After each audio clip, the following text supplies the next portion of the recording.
Hello everybody, I just wanted to share a couple of things that I have discovered while I'm working on my dash. This is a 1997 Gulfstream with the F53 chassis, Ford. And I was having a miswiring issue with my deck, my head unit. And so I pulled, it's super simple, there's just screws around the whole thing, pull all those off, and I was able to access into here. This is kind of what the back of this looks like in here. So if you can maybe utilize this video for maybe some of the wires they're looking for back in here. I'm not going to take that all off. But anyways, so I was having a misfiring issue on this. Now I got my head unit working again. Got all my speakers going. Pretty excited about that.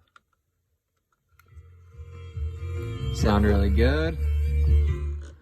And then I was having no dash lights, and I didn't know there was a fuse box under here because there's all the fuse boxes in the front under the hood. So they mount this one, they mount them in different spots on different models, I guess, but mine was pretty much tucked underneath the dash.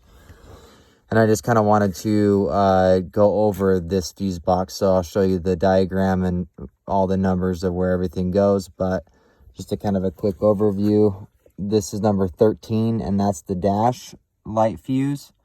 That's your windshield wiper fluid and blades. And then you have, I'll show you over here. You have the diagram here. So you can go ahead and stop the video and get your numbers figured out. And then this is all of what is in that fuse box. And remind you, there's two other fuse boxes in the front under the hood in this, but this is the little one that they like to hide. So, yeah. I got dash lights now, baby, and everything's working good.